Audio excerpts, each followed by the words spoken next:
Finally tonight, as promised, a special comment on two topics a lot of us had foolishly thought and had naively hoped we would not again have to address. And a third topic nobody thought a president would ever seriously mention in public, unless perhaps he'd just been hit in the head with something and was not in full possession of his faculties. How he expressed his empathy to the families of the dead in Iraq by giving up golf.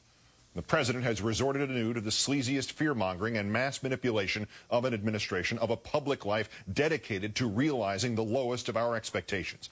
And he has now applied these poisons to the 2008 presidential election on behalf of the party at whose center he and Mr. McCain lurk.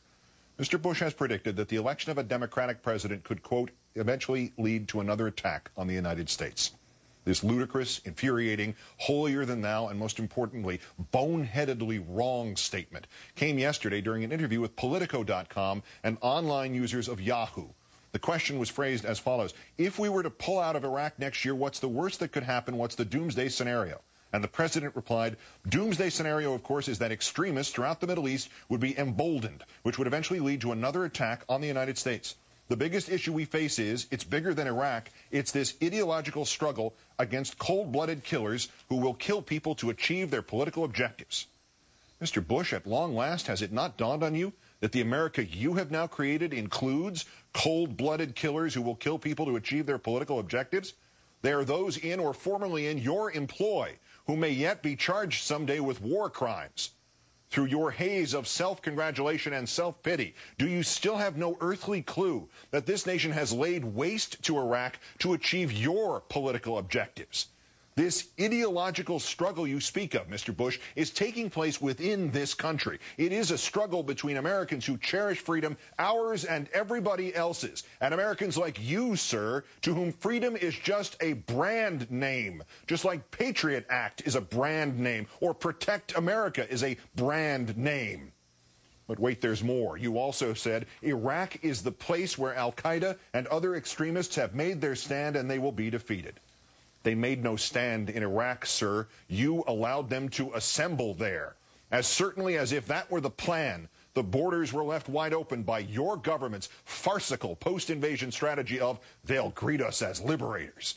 And as certainly as if that were the plan, the inspiration for another generation of terrorists in another country was provided by your government's farcical post-invasion strategy of letting the societal infrastructure of Iraq dissolve, to be replaced by an American viceroyalty, enforced by merciless mercenaries who shoot unarmed Iraqis and then evade prosecution in any country by hiding behind your skirts, sir. Terrorism inside Iraq is your creation, Mr. Bush. It was a Yahoo user who brought up the second topic, upon whose introduction Mr. Bush should have passed or punted or gotten up and left the room claiming he heard Dick Cheney calling him. Do you feel, asked an ordinary American, that you were misled on Iraq?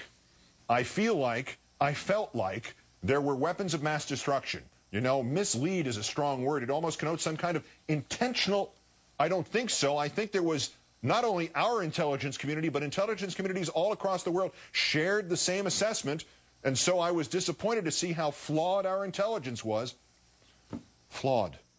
You, Mr. Bush, and your tragically know-it-all minions threw out every piece of intelligence that suggested there were no such weapons. You, Mr. Bush, threw out every person who suggested that the sober, contradictory, reality-based intelligence needed to be listened to and damned fast. You, Mr. Bush, are responsible for how intelligence communities all around the world shared the same assessment. You and the sycophants you dredged up and put behind the most important steering wheel in the world propagated palpable nonsense and shoved it down the throat of every intelligence community across the world and punished everybody who didn't agree it was really chicken salad. And you, Mr. Bush, threw under the bus all of the subsequent critics who bravely stepped forward later to point out just how much of a self-fulfilling prophecy you had embraced and adopted as this country's policy in lieu of, say, common sense. The fiasco of pre-war intelligence, sir, is your fiasco. You should build a great statue of yourself, turning a deaf ear to the warnings of the realists, while you are shown embracing the three-card Monty dealers like Richard Pearl and Donald Rumsfeld and Dick Cheney. That would be a far more fitting tribute to your legacy, Mr. Bush, than this presidential library you are constructing as a giant fable about your presidency. an edifice you might as well claim was built from Iraqi weapons of mass destruction, because there will be just as many of those inside your presidential library as there were inside Saddam Hussein's Iraq. Of course, if there is one overriding theme to this president's administration, it is the utter, always failing inability to know when to quit when it is behind. And so Mr. Bush answered yet another question about this layered, nuanced, wheels within wheels garbage heap that constituted his excuse for war. And so you feel that you didn't have all the information you should have, or the right spin on that information? No, no, replied the president. I was told by people that they had weapons of mass destruction. People. What people? The insane informant Curveball? The Iraqi snake oil salesman Ahmed Chalabi? The American snake oil salesman Dick Cheney? I was told by people that they had weapons of mass destruction, as were members of Congress who voted for the resolution to get rid of Saddam Hussein.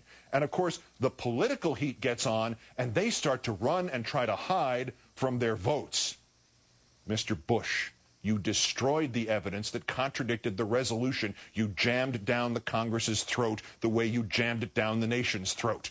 When required by law to verify that your evidence was accurate, you simply resubmitted it with phrases amounting to "see, I done proved it," virtually written in the margins in crayon.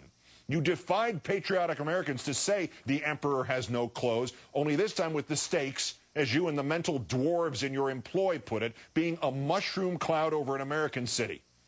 And as a final crash of self-indulgent nonsense, when the incontrovertible truth of your panoramic and murderous deceit has even begun to cost your political party seemingly perpetual congressional seats in places like North Carolina and last night Mississippi, you can actually say with a straight face, sir, that the members of Congress, the political heat gets on and they start to run and try to hide from their votes, while you greet the political heat and try to run and hide from your presidency and your legacy. 4,000 of the Americans you were supposed to protect are dead in Iraq, with your only feeble, pathetic answer being, I was told by people that they had weapons of mass destruction. Then came Mr. Bush's final blow to our nation's solar plexus, his last reopening of our common wounds, his last remark that makes the rest of us question not merely his leadership or his judgment, but his very suitability to remain in office. Mr. President, he was asked, you haven't been golfing in recent years. Is that related to Iraq? Yes, began perhaps the most startling reply of this nightmarish blight on our lives as Americans, on our history. It really is. I don't want some mom whose son may have recently died to see the commander-in-chief playing golf. I feel I owe it to the families to be in solidarity as best as I can with them. And I think playing golf during a war just sends the wrong signal. Golf, sir. Golf sends the wrong signal to the grieving families of our men and women butchered in Iraq. Do you think these families, Mr. Bush, their lives blighted forever, care about you playing golf? Do you think, sir, they care about you? You, Mr. Bush, you who let their sons and daughters be killed? Sir, to show your solidarity with them, you gave up golf?